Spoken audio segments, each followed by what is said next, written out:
Welcome back. ప్రస్తుతం తెలంగాణలో రెండు టాపిక్స్ పైన పెద్ద ఎత్తున ప్రజలు కూడా మాట్లాడుకుంటున్నటువంటి సిచ్యువేషన్ ఉంది. ఒకటి స్థానిక సంస్థల ఎన్నికల్లో బీసీ రిజర్వేషన్లకు సంబంధించి, రెండోది వచ్చేసి కాళేశ్వరం కమిషన్ రిపోర్టు, దానిపైన మంత్రివర్గ ఆమోదం, ఆ తర్వాత నిన్న మాజీ మంత్రి హరీష్ రావు ఇచ్చినటువంటి పవర్ పాయింట్ ప్రెజెంటేషన్. అసలు ఏం జరుగుతోంది కాళేశ్వరానికి సంబంధించి? ఒకవైపు బీఆర్ఎస్ అంటోంది ఇది ఏకపక్షం, నిరాధారం, కుట్రపూరితం, రాజకీయ పరంగా ఇచ్చినటువంటి నివేదిక అని చెప్పేసి హరీష్ రావు అంటున్నారు. అంటే నేతలు కూడా రెడీగా ఉన్నారు వాళ్ళ వర్షన్స్, పార్టీల వర్షన్ వినిపించేందుకు. మాట్లాడదాం. ప్రస్తుతం స్టూడియోలో మనతో పాటు ఉన్నారు దిలీప్ ఆచారి గారు, వీరు బీజేపీ అధికార ప్రతినిధి. నమస్తే అండి, welcome to the debate. Doctor Dudimetla Balaraju గారు, వీరు బీఆర్ఎస్ అధికార ప్రతినిధి. నమస్తే అండి, welcome to the debate. Kailash నేత గారు, వీరు టీపీసీసీ ప్రధాన కార్యదర్శి. నమస్తే అండి, welcome to the debate Kailash నేత గారు. గుడ్ మార్నింగ్ మేడం, నమస్కారం. నమస్తే అండి. కైలాష్ నేత గారు, మీరే చెప్పాలి. అంటే మాక్సిమం టార్గెట్ చేస్తున్నారు. ఎట్లా చేసి కాళేశ్వరం అనేది ఒక ఎందుకు పనికిరానటువంటి ప్రాజెక్టు, దీనివల్ల ఆర్థికంగా భారం పడింది, దాంతోపాటు పూర్తి స్థాయిలో అవినీతి జరిగింది, అణువణువు డిపిఆర్ దగ్గర నుంచి మొదలుకొని ప్రస్తుతం ఇప్పుడు నిర్వహించేంత వరకు ప్రతి చోట అవినీతి జరిగిందని నిరూపించే ప్రయత్నంలో భాగంగా మీకు కావలసినటువంటి నివేదిక ఇస్తున్నారు. మీరు వండి వార్చిన నివేదిక అని అంటోంది బీఆర్ఎస్. ముందుగా హెచ్ఎంటీ యాజమాన్యానికి, ప్రేక్షకులకు, మీకు ప్యానల్లో ఉన్నటువంటి దిలీపాచారి గారికి, మా మిత్రుడు ఉద్యమకారుడు బాలరాజు గారికి నమస్కారం. ముందుగా ప్రొఫెసర్ జయశంకర్ గారి యొక్క జన్మదినం సందర్భంగా వారికి ఘనమైన నివాళులు అర్పిస్తూ నమస్కారం. మేడం, ఒకటి, తెలంగాణలో ఇవాళ ఏదైతే చర్చ నడుస్తా ఉందో, తెలంగాణలో ప్రజల రక్తంతో కట్టబడ్డటువంటి కాళేశ్వరం 100% అది తెల్ల ఏనుగు, ముచ్చట లేదు. తెలంగాణ ప్రజల పెనుభారం కాబోతున్నటువంటి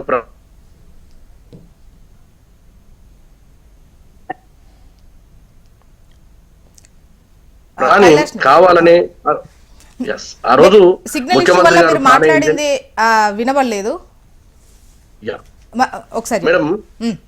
మేడం, ఇవాళ కాళేశ్వరం ప్రాజెక్ట్ అనేది 100% వయబుల్ కాదని ఆ రోజు మేధావులు, ఇంజనీర్లు, శాస్త్రవేత్తలు అందరూ చెప్పడం జరిగింది. అయినా కావాలనే ముఖ్యమంత్రి, ఎందుకంటే తుమ్మడి అట్టి దగ్గర మనకు కావాల్సింది రోజు 2 టీఎంసీలు, 90 రోజులు అవైలబిలిటీ ఉంది, 180 టీఎంసీలు సరిపోతాయి. కానీ కావాల్సుకునే ముఖ్యమంత్రి గారు వారు ఇంజనీరింగ్ అవతారం ఎత్తి, అధికారులు చెప్పిన, టెక్నికల్ కి సంబంధించినటువంటి అనేక మంది ఇంజనీర్లు చెప్పిన వాళ్ళందరినీ కూడా కాదని తనకు తానే ఇంజనీర్ అవతారం ఎత్తి ఒక కొత్త ప్రాజెక్టు తీసుకురావడం వెనుక ఒక దురుద్దేశాలు, అవినీతి, స్వార్థ రాజకీయాలు మాత్రమే ఉన్నాయని చెప్తా ఉన్నా. అది నేను చెప్పుడు కాదు, తెలంగాణ ప్రజలు తెలుసుకున్నారు, అది కమిషన్ కూడా తేల్చింది. కానీ ప్రెజెంటేషన్ ఇచ్చినటువంటి క్రమంలో ఇప్పుడు మీరైతే తమిళ హిట్ ఏదైతే అన్నారో, అప్పుడు మీరు తట్టెడు మట్టి ఎందుకు ఎత్తలేదు అని కొన్ని క్వశ్చన్స్ రేజ్ చేశారు. నీళ్లు లేవు అని ఏదైతే సిడబ్ల్యూసీ ఇచ్చినటువంటి రిపోర్ట్ ఉందో అది ఉంది కదా, మరోవైపు కేబినెట్ లో ఆమోదించలేదని కావచ్చు.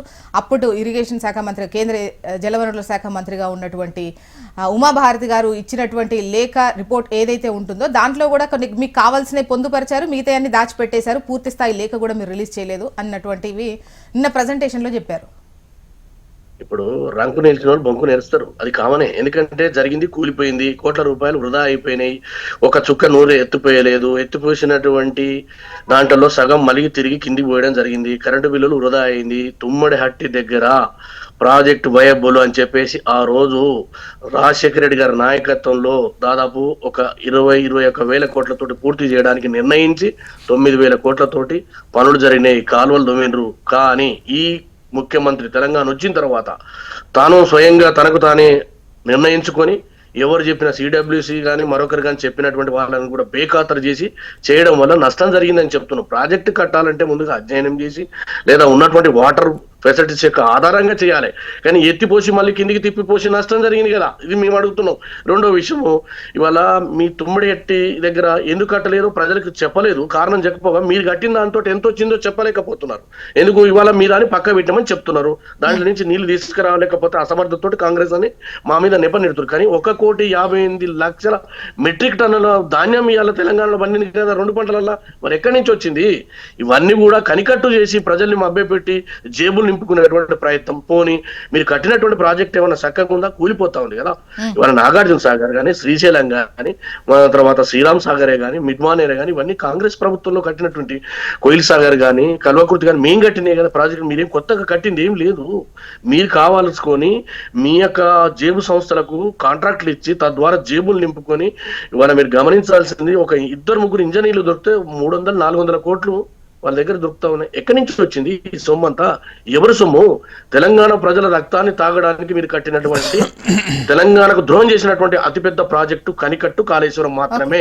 ఇది 100% కమిషన్ తేల్చింది.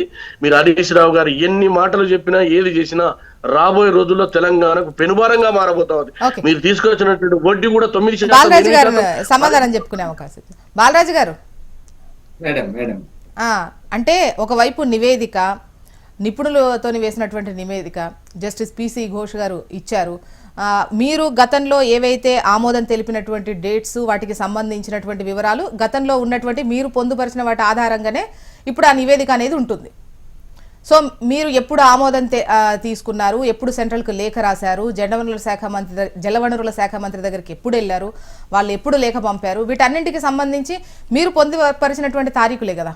సో నివేదికలో కూడా అవే డేట్స్ ప్రస్ఫుటంగా కనిపిస్తాయి కదా. ఓకే మేడం, ముందుగా జ్యోత్స్న గారు మీకు, అదేవిధంగా HMTV ప్రేక్షకులకి, ప్యానెల్ పెద్దలు దిలీపాచారి గారికి, అదేవిధంగా కాంగ్రెస్ పార్టీ ప్రతినిధి పున్న కైలాస్ నేత గారికి నమస్కారం.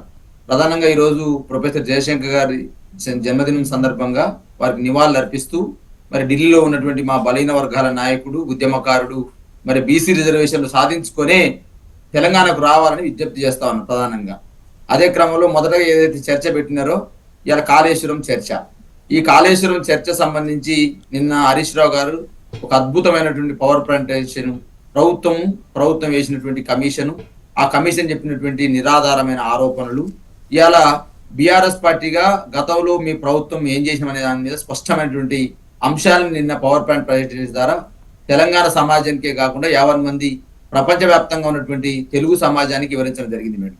దాంట్లో ప్రధానంగా పిసి ఘోష్ ఏదైతే కొన్ని ఆరోపణలు చేస్తూ ఏదైతే వాళ్ళ 655 పేజీల నివేదిక ఇస్తే దాన్ని 60 పేజీల నివేదిక కుదించి ఇవాళ 60 పేజీల నివేదికలో ఏం చెప్తా ఉన్నారంటే ఏమైనా అబద్ధాలని వెళ్ళవేస్తా ఉన్నారు, ఆ దుష్ప్రచారాన్ని మాత్రం వెళ్ళవేస్తా ఉన్నారు మేడం.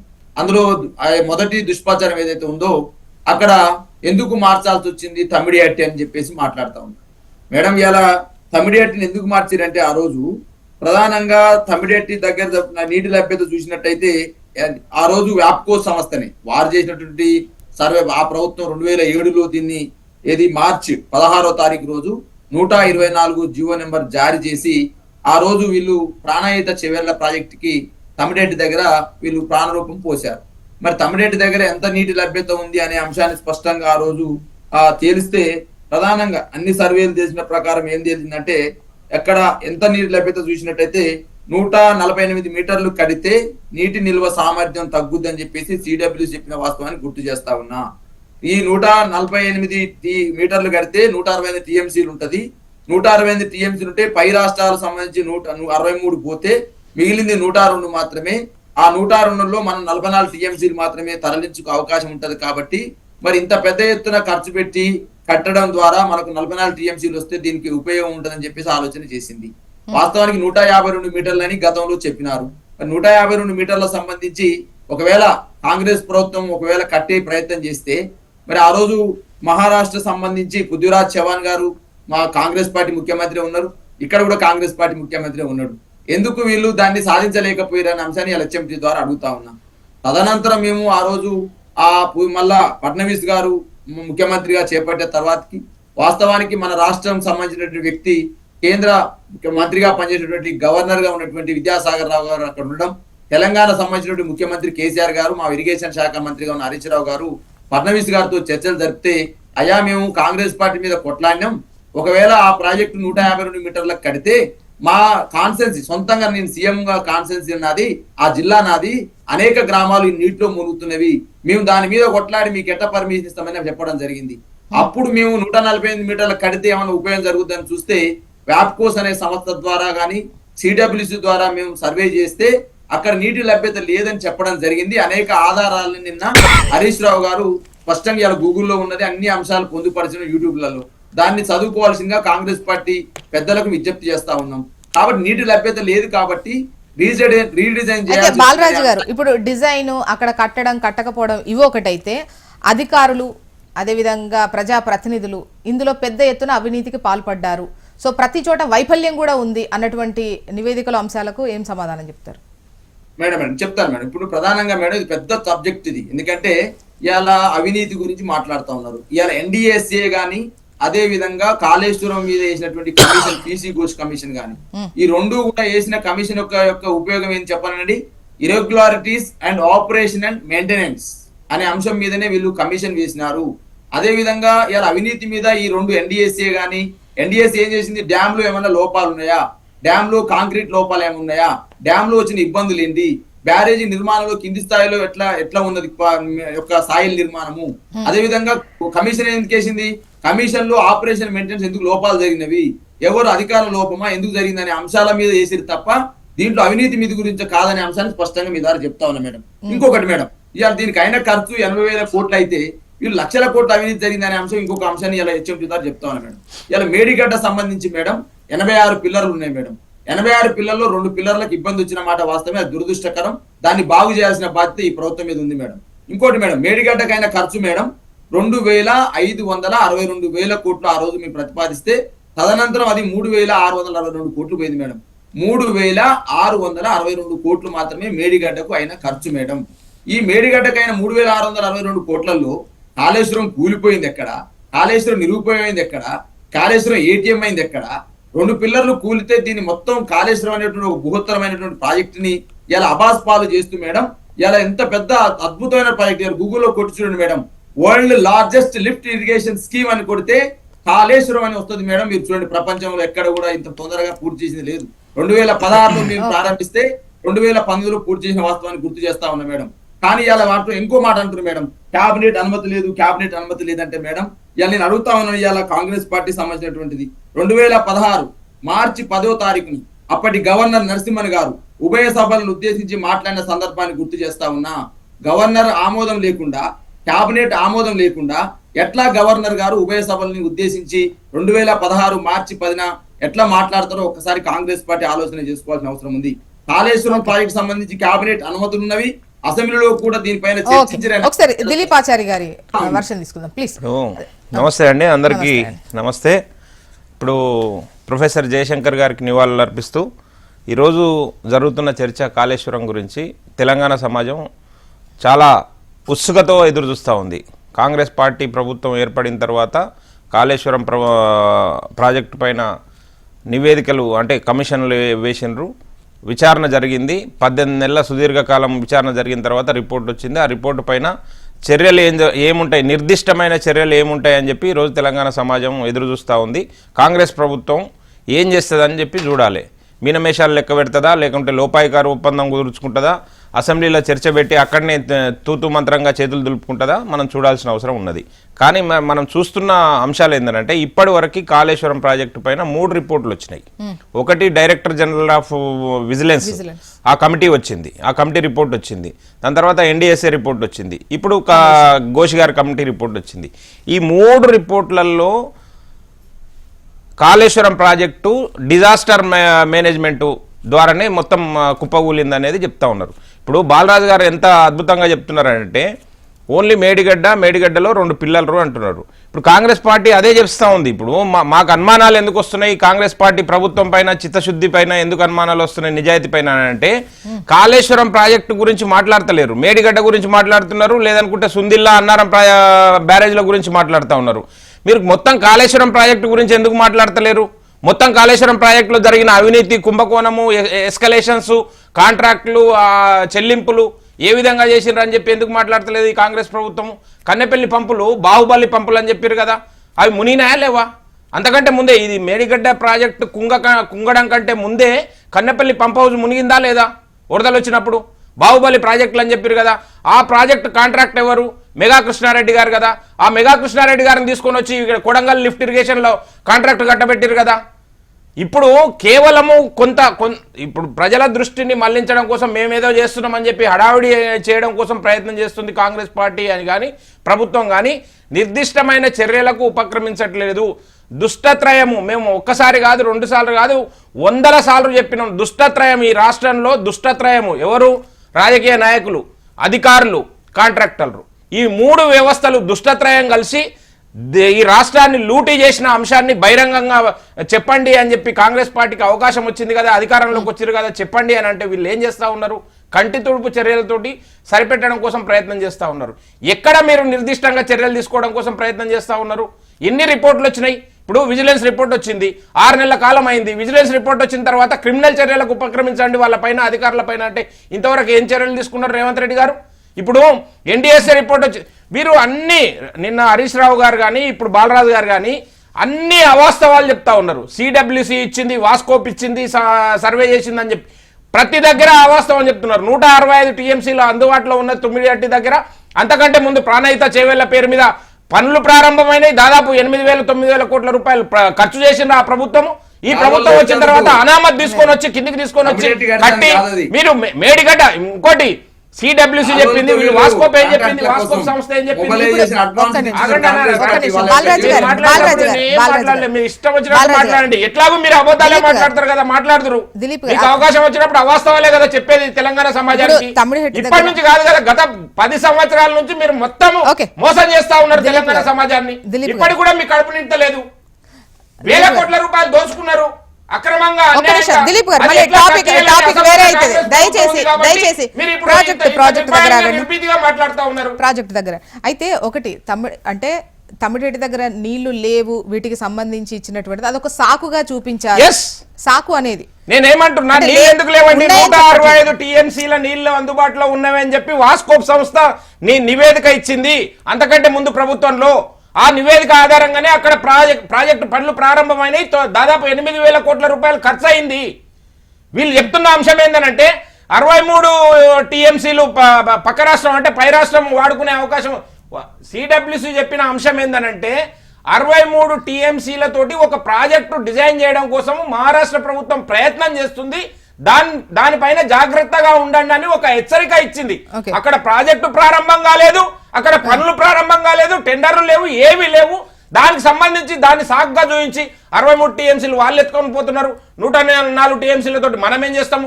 ఇవన్నీ అటు ఇటు పోతే 44 టీఎంసీలే ఉన్నాయి. అరే మీకు సిడబ్ల్యూసి చెప్పింది ఏంటంటే మీరు వరద ఏదైతే వస్తుందో వరద ద్వారానే మీరు మళ్లించండి బ్యారేజీలు కాదని చెప్పి మీరు ఇన్ని కబుర్లు చెప్తారు. మేము నీటికి నడక నేర్పినామని చెప్పిండు కదా కేసీఆర్ గారు, నీటికి నడక నేర్పినామని చెప్పిండు కదా. ఇప్పుడు ఈ బ్యారేజీలు కట్టే బదులు డ్యామ్లు ఎందుకు కట్టలేదండి? ఇప్పుడు మనము ఇక్కడ చూస్తే శ్రీశైలం డ్యామ్ ఉంది, అక్కడ చూస్తే నాగార్జున సాగర్ డ్యామ్ ఉంది. ఇక్కడ ఎందుకు కట్టలేదు అటువంటి డ్యామ్లు? ఎందుకు కట్టలేదు? ఇన్ని బ్యారేజీలు కట్టి ఇన్ని రకాలుగా మీరు మోసం చేసి జనాలకు దానివల్ల ఏం వయబిలిటీ ఉంది? ఇప్పుడు మీరు ఆశ్చర్యకరమైన విషయం ఏంటంటే వారు చెప్పారు కదా గూగుల్ చేస్తే ప్రపంచంలో పెద్ద ప్రాజెక్టు ఇరిగేషన్ ప్రాజెక్ట్ అని చెప్పి కాళేశ్వరం ప్రాజెక్టు పెద్ద ప్రాజెక్ట్ అని చెప్పిండు కదా. ఇప్పుడే గూగుల్ చేయండి, అత్యంత అవినీతికరమైన ప్రాజెక్ట్ ఏదైతే ఉందో అది కాళేశ్వరం ప్రాజెక్టు. ఎందుకు చెప్తా ఉన్నామనంటే నేను ఒక విషయం చెప్తాను మేడం, నేను ఒక విషయం సీరియస్ గా చెప్తా ఉన్నా. ఇప్పుడు దాని వ్యయం ఎంత తెలుసానండి? 1 ఎకరాకు నీళ్లు వారించాలంటే ఇప్పుడు మెయింటెనెన్స్ ఓన్లీ పవర్ కి మెయింటెనెన్స్ కి దాదాపు 15,000 రూపాయలు పర్ ఎకర్ కి. నిర్మాణ ఖర్చులు కాదు నేను చెప్తున్నది. ఇప్పుడు నీళ్లు ఇవ్వాలంటే 15,000 రూపాయలు. ఆల్రెడీ 15,000 రూపాయలు రైతు బంధు అని చెప్తా ఉన్నారు, 500 రూపాయలు బోనస్ అని చెప్తా ఉన్నారు. 15,000 రూపాయలు కరెంటు ఖర్చులు చేసి నీళ్ళు ఇస్తే రైతు పండించే పంట ఎంత వస్తుంది ఎకరాకి? ఎవడన్నా బుర్రలో ఏమన్నా మైండ్ ఉన్నట్టు చేసే పనేనా ఇది? ఎందుకు చేసిరు ఈ పని అని అంటే మాకు రావాలి ఆ కమిషన్లు, అక్రమంగా రావాలి, అవినీతి సొమ్ము రావాలి. అరే 3 అధికారులను పట్టుకుంటే 1,000 కోట్ల రూపాయల అవినీతి సొమ్ము జప్తా అయిందాక లేదా మన కళ్ళ ముందల? ఇరిగేషన్ ప్రాజెక్ట్ లో పనిచేసిన వాళ్ళే కదా వాళ్ళు. ఒక నిమిషం మేడం, అయిపోలేదు. వాళ్ళు చెప్పే అవాస్తవాల గురించి మీరు దృష్టి సారించకండి, నిజాల గురించి సమాజానికి తెలవాల్సిన అవసరం ఉంది. మేమేమంటున్నాము, మీరు ఇంకొకటి వీళ్ళు 2 ప్రాజెక్టులు 10 సంవత్సరాల క్రితం అధికారంలోకి వచ్చినాక 2 ప్రాజెక్టులు ప్రారంభించారు. ఒకటి ఉత్తర తెలంగాణ, ఒకటి దక్షిణ తెలంగాణ అని చెప్పి. ఒకటి పాలమూరు రంగారెడ్డి ప్రాజెక్టు, ఒకటి కాళేశ్వరం ప్రాజెక్టు అని చెప్పి. పాలమూరు రంగారెడ్డి ప్రాజెక్టు ఎక్కడ డిజైన్ చేసిందండి? ఎక్కడ వాస్కోప్ సంస్థ